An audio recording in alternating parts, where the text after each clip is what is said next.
I request our director sir to please felicitate our today's expert, Professor Karunesh Saxena.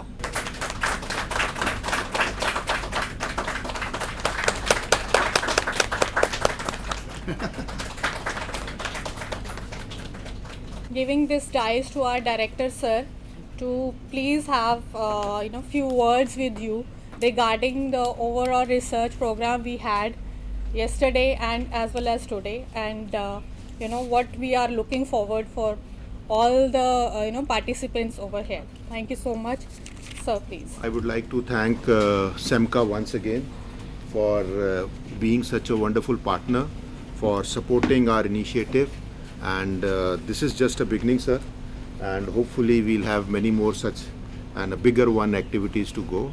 But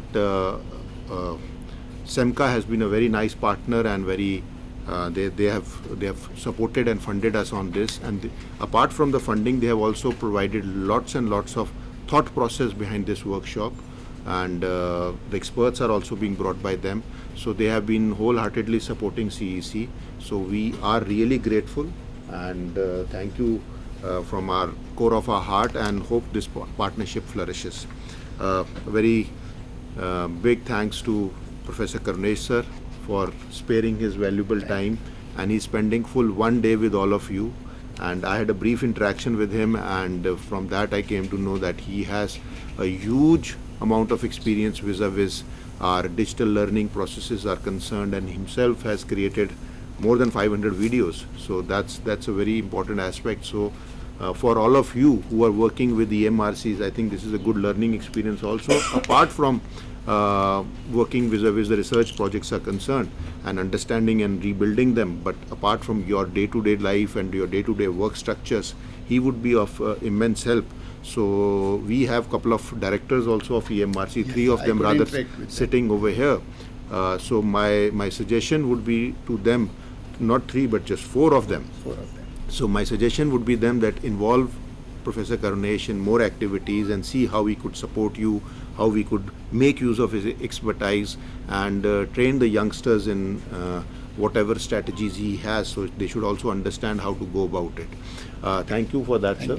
Thank you. And I would once again reiterate the fact that now it's been more than 36 hours you have been with us, and you have been working on all these things. There must be some change in thought process that you would have, and you also have got the signal that what we actually are looking at, what's the final output, or in what direction we are looking at. So that now you, whatever your projects or whatever your proposals, redefine them, rebuild them, refine them. I understand Shardak sir is also going to be here for the next session, sitting over here. Karunesh ji is over here. Our team is here. So redefine them, rebuild in such a manner that we get the right sort of view from the customers or the consumers or the end users. Okay, the whole ecosystem, our stakeholders are able to tell us what actually they are looking at, and what are the strategies that we should going forward vis-a-vis keeping Viksit Bharat 2047 into our minds, and also strategies vis-a-vis for next 5 years or 4 years, what CEC should be looking forward to. So your objectives should be on those lines. But why I'm talking about one very important aspect is because my experience vis-a-vis, like I have a Commonwealth Fellowship, Hungarian, Canadian, UKRE twice, so I have done all the projects. The fact is that in order to get a proposal, we become very ambitious and we overstate our objectives. But once we are doing those objectives or trying to fulfill those objectives, we are not able to do within the time frame. So that is an important aspect. Don't overstate. Because 6 months, I'm again and again saying, by 25th of January, you'll have to submit all your reports. And because that will then give us ample amount of time to revisit them, get experts like Karunesh sir to look at them, see what is to be done, and there might be some changes also in that. Because before the end of the financial year, I'll have to present it to the ministry also. Yeah. So I want these things to go to the ministry. So timeline is of utmost importance. And if somebody wants to back out, can back out now also. But once you are in it, you have to spend your heart and soul in this. And I am very, very particular about timelines. That you can check out with my staff also. I am very particular about it, and we start doing things based upon our timelines only. So that is an important aspect, and once you are submitting this proposal, you are also submitting a timeline that how within 1 month what you are going to do, next second month, 2-3 months, what is your data collection, when are you going to review of your literature, when is the interpretation going to be there, when the final results are available. So build it up in a proper scientific manner so that we are able to get the output. Whether it is desired or not, that is something else. जो भी output आएगा, factual position आएगी, that we'll present. That is not a point. Point is the output should be based upon your objectives. So now is the time. If any one of you has any questions, an expert is sitting over here, ask him. How should I rephrase my objectives? What is going to be the possible output of my objectives? वो भी predict हो जाता है. We are from management. We can always predict everything. Proper tools लगाओगे तो सब पता चल जाता है क्या हो रहा है.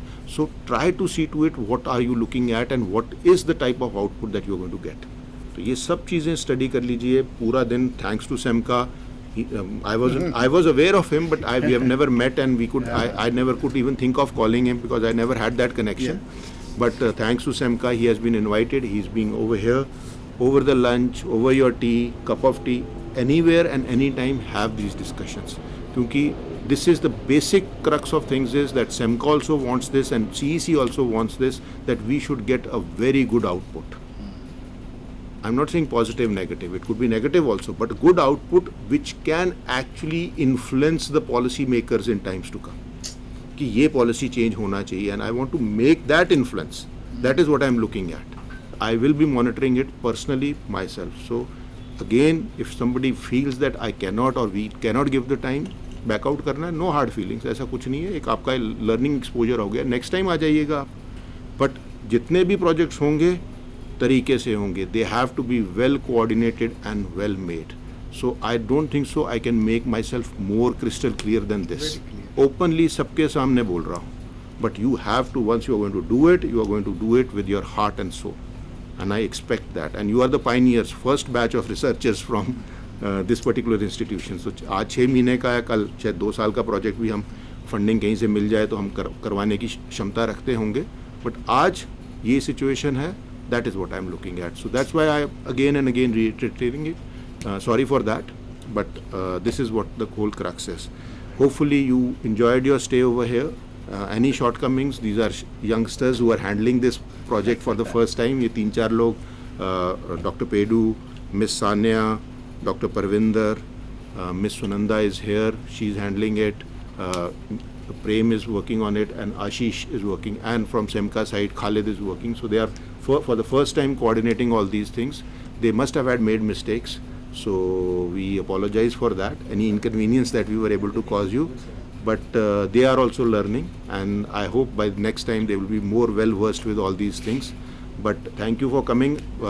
Actually I will not be available after this because I am going for my SOEM board meeting today, so in the ministry. So that's why I thought that I will meet you, I'll talk to you, and happy learning and good. Hopefully you'll do good research. Namaskar. Yes, I request if Sardik sir wants to Sardik. share something. I would like to only say as much that being the first cohort under the aegis of CEC, you are embarking upon giving a future dimension and direction to the country, particularly to the Ministry of Education, as to how digital education should be pursued. Now, looking at the way that the government is allocating resources, you would have noted that almost 1,40,000 crore has been allocated each year, of which 80,000 crore goes to secondary school education and literacy, about 60,000 for the higher education. If you look at the research component, there's a small allocation. The AI mission consumes a lot of money. Swayam itself is a huge project of government. But the government's intent is to encourage online education for the future. So whenever I interact with the UGC chairpersons, Dr. Jagdish Kumar, or now the secretary himself, their intention is very clear. By bringing in a lot of foreign institutions into the country, they want to stimulate the higher education outlook of the nation. Now, in the midst of what is envisaged at the national level, and at some stage the Prime Minister was even mentioning that every week we are creating a university in our country. So today, Aisha report would have noted to you that we are talking about close to 1700 universities, 45,000 plus colleges, and 10,000 standalone institutions, and so on. So it's a huge gambit. And 4.7 crore, 30% GER. So all these are revelation. But the intent is to elevate where we are today from the current 45 million or 47 million students that we cater to about 100 million by 2035, so that we are also at par with the global benchmark. And this can be achieved mainly through digital education. Brick and mortar institutions will not really enable us to do. When it comes to digital education, we have seen a sample during COVID time, the emergency remote teaching, where I would very objectively mention this. The school education was responsive much better than the tertiary education. We are all professors wanting to get things done by somebody else, whereas the school teachers were willing to roll up the sleeves. Now, from the so-called emergency remote teaching, we are moving to an architectural intent, what I call. It's not emergency, response. It's a very proactive architectural intent that we are leapfrogging into. And for this, research is very fundamental. So the topics that you have chosen are very apt. In a way, if we do the research very well, whether it's OER research, whether it's research on disability inclusion of the disabled, or the comparison between VR MOOC and the ordinary MOOC, the immersive technology, stuff like that, it's very, very interesting. And the Manipur study of dropouts and others. So I think all this would reveal to the policymakers something very significant. And I want to add this quickly, mention these 5 dimensions that this cohort could very well produce. The first and the foremost is that digital architecture is intentional. It's not just responding to some permanent, temporary need that occurs, and COVID was one good example. The intentional digital architecture needs to be understood very well by the policymakers. And that's possible only when we demonstrate through our efforts. The second is that in the arena of artificial intelligence, human-centered technology is very important. The human factor, the human agency is extremely important. So otherwise we'll outsource everything to technology. And where is the role of the teacher? So now the discourse about whether we need the 1.7 million teachers in the higher education fraternity, really do we need them? Or can we replace a million by the AI tutors and whatnot? I think the human-centered technology, the human agency is very important. And your research to some extent, I think exemplifies the role of the human agency. Then the third aspect is the second generation challenges. Once upon a time, we wanted to actually reproduce classroom teaching through digital technologies. That's not the case today. We're not talking about 1/3 of the size of a professor staring at a camera and speaking to an audience, hoping that from 30 people I would now speak to 30,000 people. That's not digital research, digital learning, digital teaching all about. We are talking about engagement. We are talking about continuous learning. We are talking about cognitive load, AI literacy, variety of things. And your research proposals do bring out these aspects. So second generation architecture is very different from what we actually thought about. It's not simulating classroom teaching onto a digital platform. That's not the case. And the fourth is where I think many of you have touched upon, the resilience and equity part. Otherwise, we'll push from the 100 million students that we want to engage in the tertiary level. I would rather say 1 billion students, because every person is going to become a lifelong learner, has to go back to school to acquire new skills. Reskilling and upskilling is the mantra for somebody to be relevant. So if we are staring at 1 billion people, and if we are making everything expensive, unaffordable, inaccessible, then it becomes unequal. So equity and resilience is extremely important.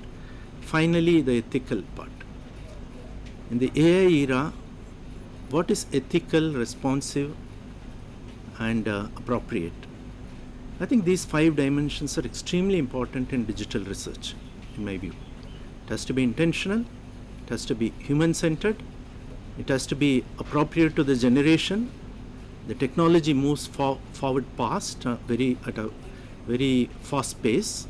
Are we also updating our pedagogical approaches in the same way? Resilience and equity, finally ethics in the area of AI. So this community for me is to perhaps enable all of us, the leadership, the policy makers out there who need a constant input, and at large the stakeholders, that learners are paramount.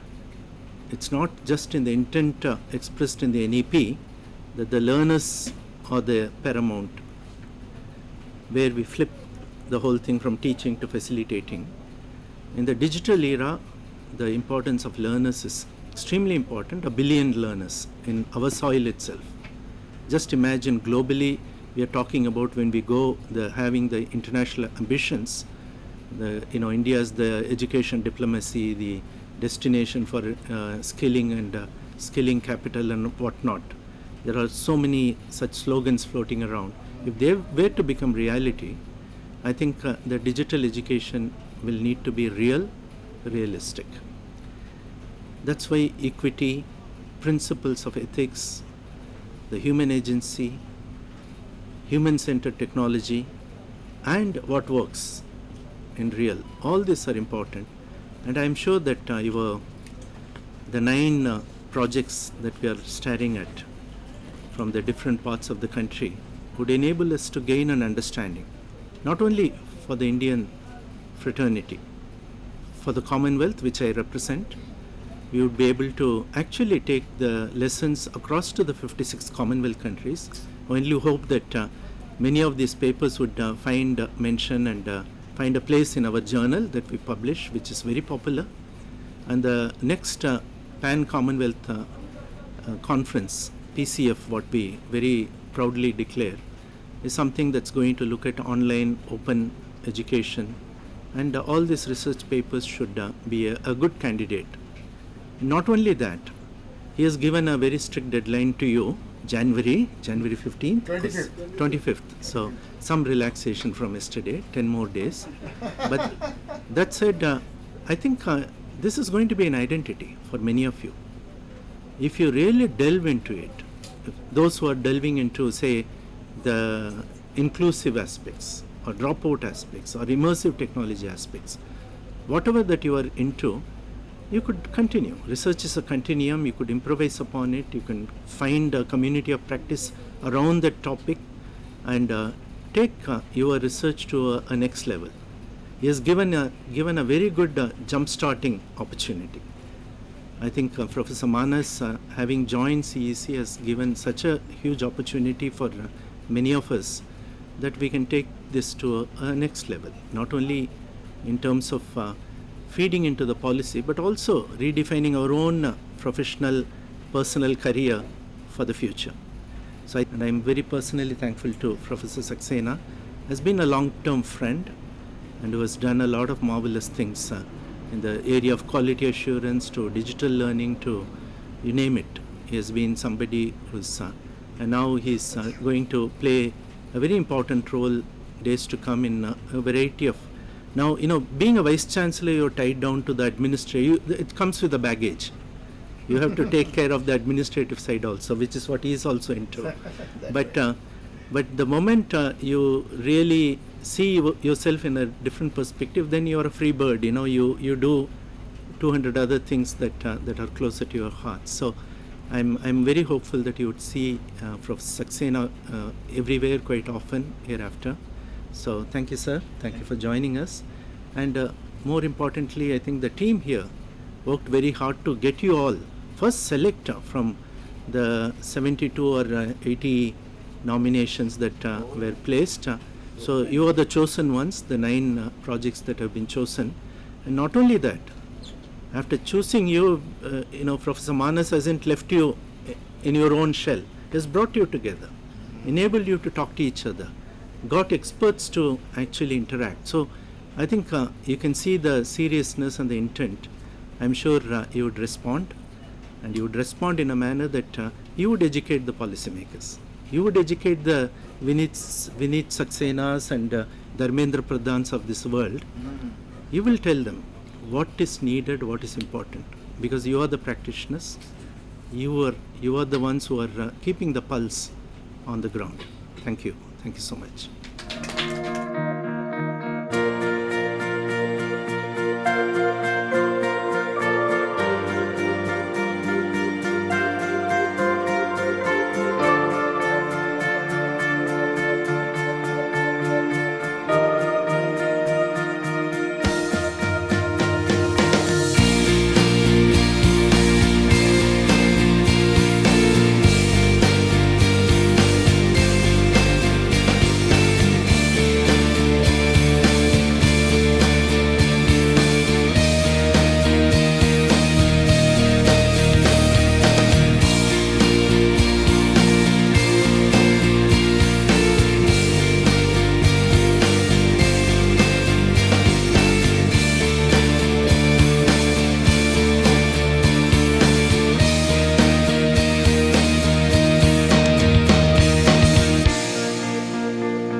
Let's welcome Professor Karunesh Saxena, President Sangam University, Bilawar, Rajasthan. Let me brief about the personality first before proceeding or handing over this session to him. Professor Karunesh Saxena is the President of Sangam University, Bilawar, Rajasthan, and a distinguished academic leader with over 36 years of experience in higher education, research, quality assurance and university administration. Throughout his career, he has held several leadership positions including Vice Chancellor and Director of Internal Quality Assurance Cell at Mohanlal Sukhadia University, where he played a pivotal role in securing an A-grade NAC accreditation and enhancing the university's national and international standing. As an expert in quality assurance, strategic management and behavioral sciences, Professor Saxena has made significant contributions to higher education policy and institutional development. He has been nominated by University Grant Commission to national committees for the implementation of NEP 2020, including the development of PhD regulations and the National Higher Education Qualification Framework. He has also served as chairperson for numerous NAC accreditation visits across India. As a prolific scholar and mentor, Professor Saxena has guided over 56 PhD scholars, authored over 150 research publications, and 6 books, developed MOOCs for Swayam with more than 12,000 learners, and conducted extensive faculty development and executive training programs. I don't think we can find more appropriate person rather than him for this particular session and for this particular program. Let's welcome Professor Saxena. You had a very exciting day yesterday, and today more excitement is in offer. We are running against a deadline. I would say two deadlines. One is immediate deadline that we have to complete, finally refine and make presentable your research proposal so that in the last session, that is post-lunch session, you are able to deliver that with finesse. Second deadline I was told is that when you have to actually complete the proposal, complete the entire project within 6 months time. And I feel that that is a bigger challenge. Looking at the nature of the projects that you have embarked upon, it's a big challenge. But I always believe in keeping the deadline first. So I think that 31st December 2026, if that can be taken as the deadline for finishing the project, and then you can move backwards and then you can do the planning, and I can help you prepare the plan through Gantt charts and all, and that way you will be then starting. And so I think that you will have something like 15 days cushion directly, because this is 15 July now, and maybe you can have 1 month extension, but don't rely on that cushion period and try to finish the things in time. Friends, my purpose is not to stand here and to keep on delivering long lectures and monologues and all. So I think that we'll start right away, and we'll make it an interactive one, and I'll like to title this session as Research Clinic. So that is where you come out with your problems. I'll try to diagnose them and try to prescribe some solutions for you, so that you can go away from this hall with some tangible deliverables in your hands. I'd like to share with you that wherever possible, some minor changes in the topics, if it is permitted at this stage, and very minor. For example, there was one such project, because I can't remember whose project it was, but then that project uses a term called disabled. So that term may be replaced with especially able. Right? So that is the minor change that we can introduce. One thing. Secondly, keep in mind that it is not the topic of the research paper. It is the topic of the research project. For research project, I think that today you have to submit your kind of a synopsis, research plan, what you are going to do. So literally you have got the topic, you have got the objectives also. Am I right? Now, point I am trying to make here is that you can't express everything in your topic. That's why objectives are the elaboration of your research topic.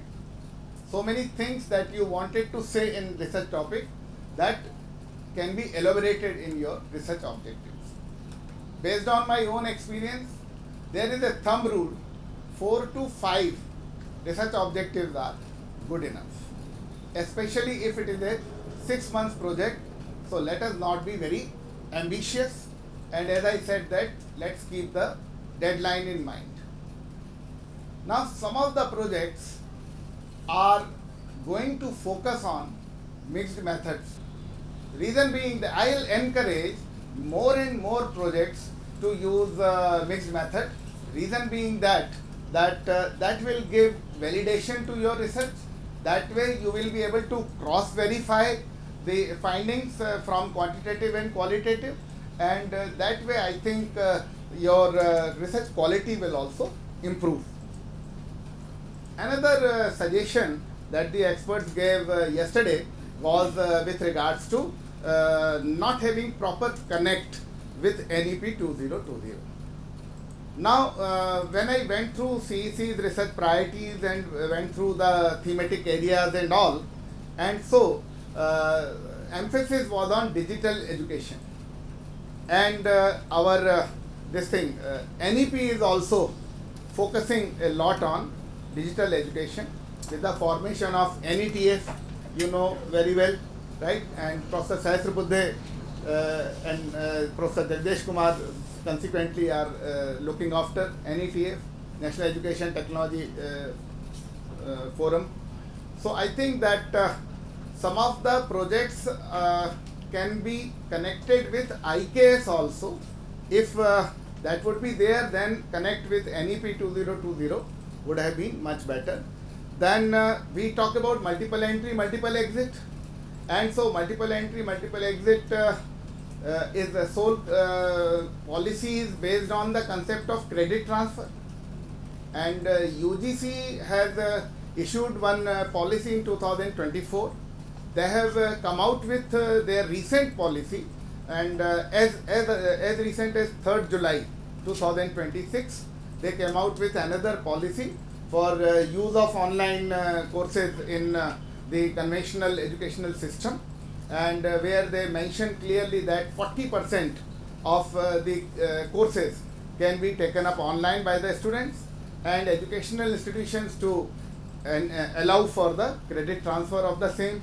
So we could have had some projects, but now the time is gone. But I am trying to tell you that, trying to force you to think in that direction, that how we could have connected with NEP 2020, and still, if within your framework of research projects, if you can incorporate some aspects of NEP 2020, still it will be much better. You know that the original NEP document was 414 pages long. I don't expect anyone sitting in this hall to go through those 414 pages. So there is a 66-page PDF. 66-page PDF available on Google for NEP 2020. It has 4 parts. First is the school education. Second is higher education. Third is sectoral education, that is other key areas of focus. Fourth is making it happen, about implementation. I feel that from second part, higher education, and from fourth part, implementation, the research projects could have been taken out. 27 chapters are there, so that means on an average, per chapter 2 to 3 pages are devoted. So it's a highly readable document. Just for your reference, you can download and go through that document. You will find a lot of insights into what NEP is all about, the foundation, the backbone, the document that suggests that how the students, how the online education will be supported, how the vocational education will be supported, how the internationalization will be done, and so on. Because one very important feature of NEP 2020 is that students earning credits in foreign universities, they can also apply for credit transfer. So all these things are clearly mentioned in that particular document. So I'll suggest you as a background paper, you can go through that, and if wherever possible, you can incorporate some of the linkages with NEP 2020. It's not to be done today, but yes, when during the course of your project, you can definitely do that. That is one suggestion. I can tell you a template in which you have to make the presentation today. Then during this next 2 sessions, we'll try to fill up that template. So immediate task of giving a good presentation today will be accomplished. But my task is not limited to that. My task is that you are able to come out with a project proposal which is actionable, doable, financially viable, and also time bound. So if you are able to achieve that today from my 2 or 2.5 sessions, then I will consider taking efforts and taking trouble to come here, and trouble you also will be successful. Is that okay? So you can just jot down some of the points for the template in which you have to make the presentation. Of course, it will be a PPT presentation. The topic. since you have not been finally allotted the topic, so you still have freedom to play with the words there, and wherever you require my help, I can definitely help you in refining the research topics. Because again, based on my experience of guiding research of so many candidates and evaluating thesis of more than 600-700 PhD thesis all across the country, taking 200-300 vivas and all. So with this voluminous experience, I can tell you that 12 to 15 words in a research topic makes it an optimal length. I have not read it in any book, but that is just my experience, that 12 to 15 words in a research topic, elaborated in 4 to 5 objectives, and there is this aspect of research questions. So research questions will be as many as research objectives, and research questions will be nothing but the objectives converted in interrogation form, nothing else. Your topic with minor changes in these 2 sessions, your name, your institutional affiliation, your what you can call summary of these, one summary slide, that in subsequent slides what you are going to cover. So one summary slide, flow of presentation, you can say, flow of presentation. Then you will begin with introduction. Please don't write a para, just write 3-4 bullet points to highlight the theoretical setting of your topic, the contextual setting or theoretical setting. Then there will be a slide on significance of the study.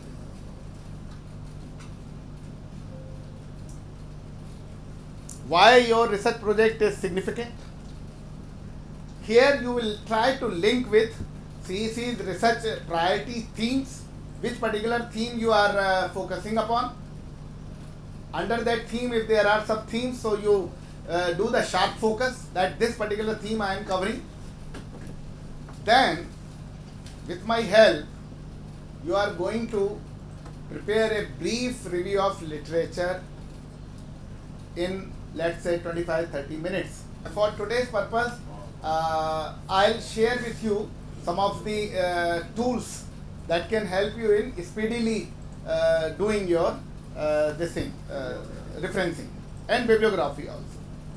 So then comes your research methodology. Under research methodology, first and foremost, you will talk about statement of the problem.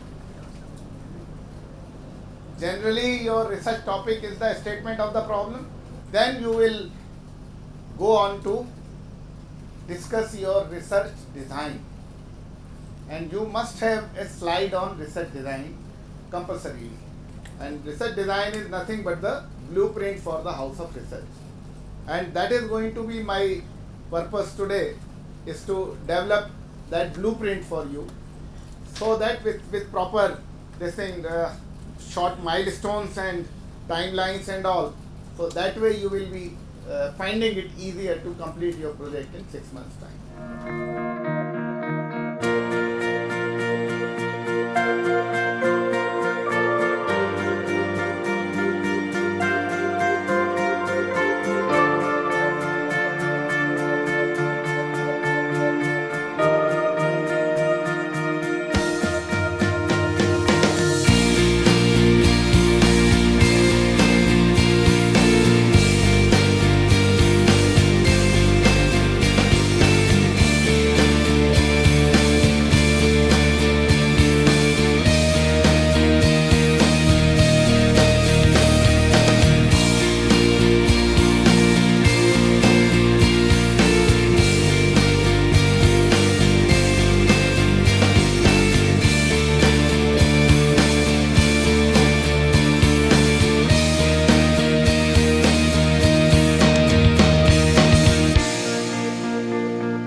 What is the future of digital education and education research? You asked me two questions. What is the future of digital education? Digital education is something that where we use digital means to provide the learning opportunities for people. And to my mind, digital education is the future. So there is no question whether there is a future of digital education. That is the future. Largely because, in today's environment, everyone wants to learn. At their own comfort, anytime, anywhere learning is becoming very popular.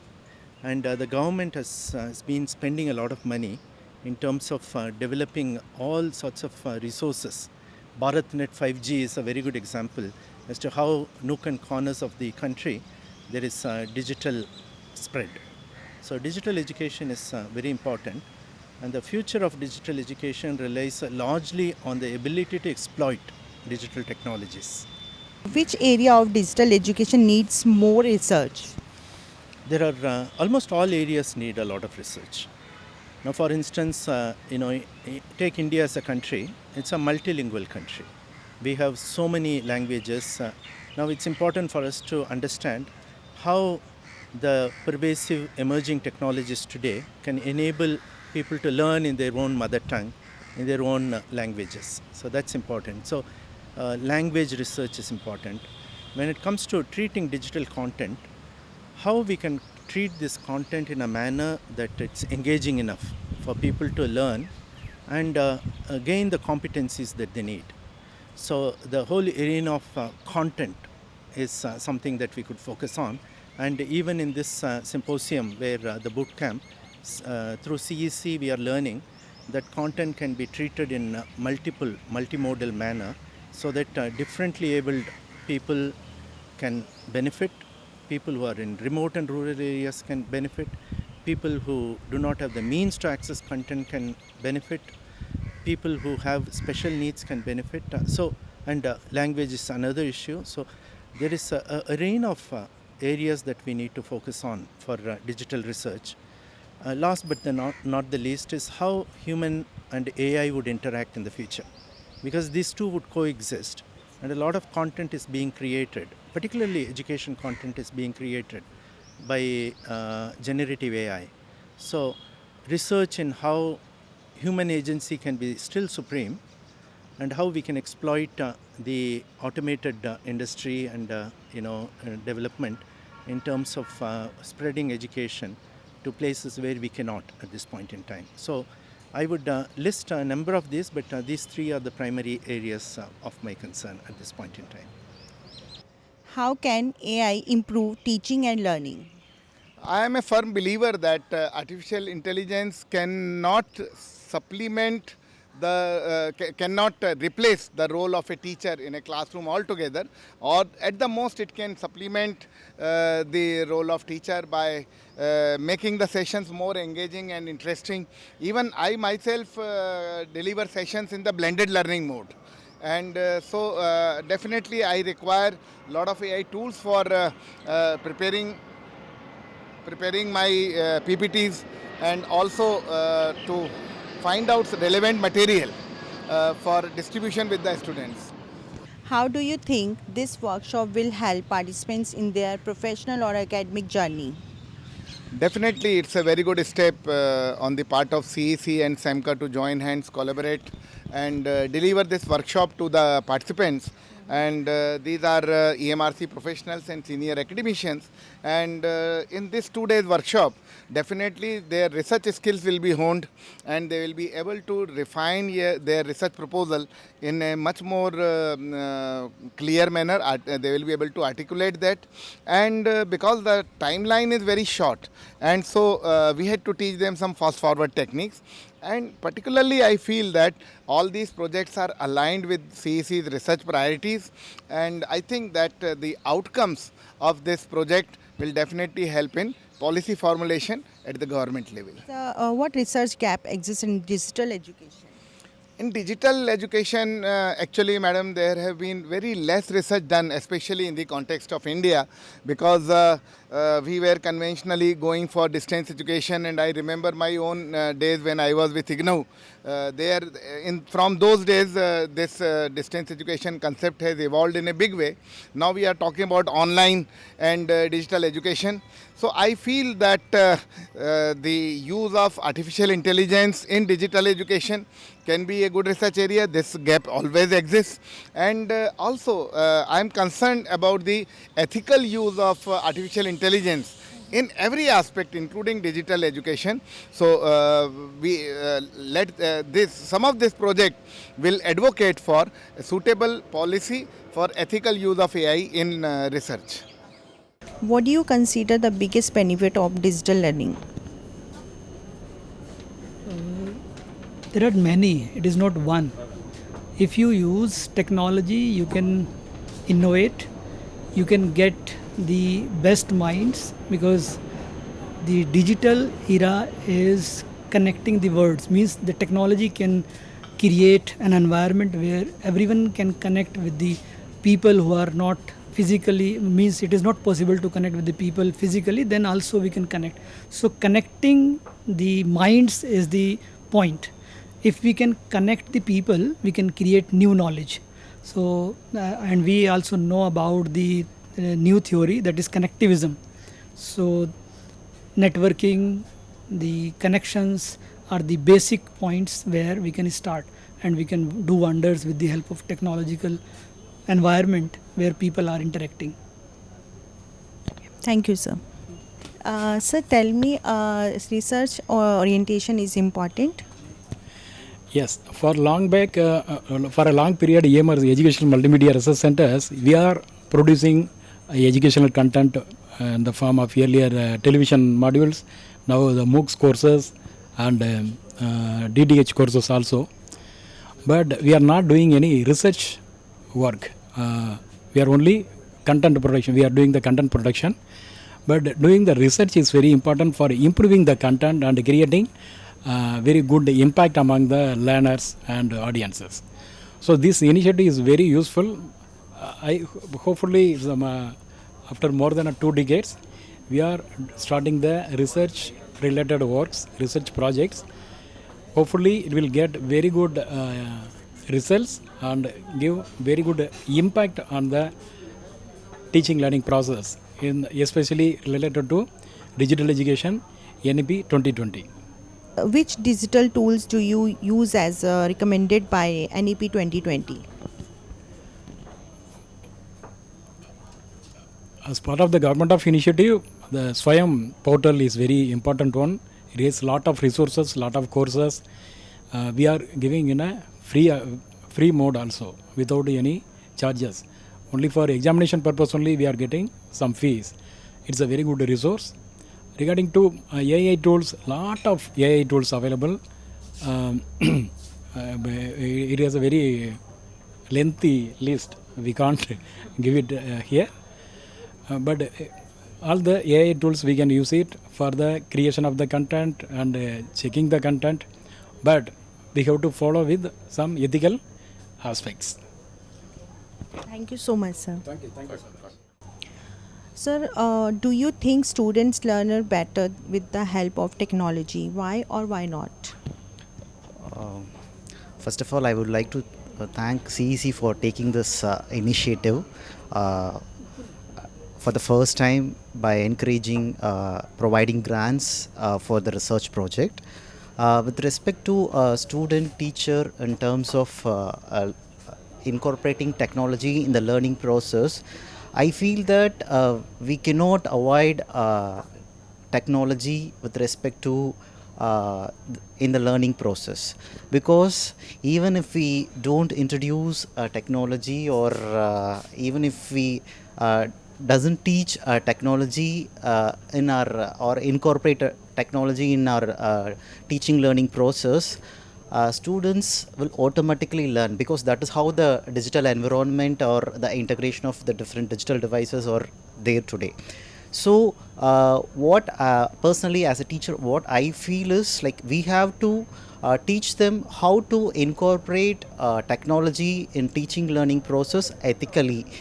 because as one of the resource person told, that the few things like the students should learn things conceptually. So we cannot incorporate technology in terms of that conceptual understanding. So they can use a technology to support or to ease their work. But when it comes to a conceptual understanding, the students should understand the concepts very well in advance, or they have to understand the concepts. Only then they can able to use the technology efficiently. See, we cannot rule out a technology from the teaching learning process, but we have to use it efficiently at only the respective places, so that it will be useful. With respect to a faculty concern, the usage of technology in terms of preparing their nodes, or preparing themselves for understanding the concepts or learning the new technology, or presenting a concepts to the students. So the faculty should also be updated with respect to the technology. So we cannot avoid technology in the teaching learning process, especially at this digital era. Sir, how has NEP 2020 influenced your digital teaching practices? Thank you so much for the question. NEP 2020 is more about incorporating interdisciplinarity and, cutting down the curriculum to its core, essentials. So it's not just about the knowledge domain, but the attitude and the skill domain also, which is so important. And that's where, as I was telling in the morning, the higher order cognitive skills are so important. And that's where, we have to make sure that we remain relevant to the students. And to remain relevant to the students, we have to ensure that we provide them with the right, updated skills which they can use for their everyday life, and also for their career or whatever they are, planning to do. So in that way, we've had to reorient our teaching so that we could, have a kind of a flipped classroom approach. So what I've personally done is that, I started creating my own YouTube videos, and I started uploading them and giving them to the students. So it's no longer a traditional classroom thing. I invite them to watch these videos, come back to the classroom and have a discussion on that, because otherwise they have access to these tools anyway. So now when I give it to them and they watch it back home and probably have other discussions, and then they come back to the classroom, and then there are discussions and they have questions and these kind of things. So NEP has kind of hastened this process, and we can go into this kind of an approach where we can make classes more interesting, more two-way, more interactive, and more relevant for the students. Thank you so much, sir. How do you promote digital literacy among students? That's a very important question, given today we are really dependent on smart classrooms. So preparing lecture materials is important, but we need to complement that with some visual displays, some audio materials, and that is very important. That actually enhances the learning system itself, and that's what the two-day workshop is about. We are further working, myself and Professor Dr. Shruti are working on the question of Divyang students and the question of equal footing and inclusivity. So digital classroom system or pedagogy can take us a long way in in making the system more equitable, more inclusive, and we have to understand the age we are in. We had a lot of discussion about stepping into the students' shoes actually.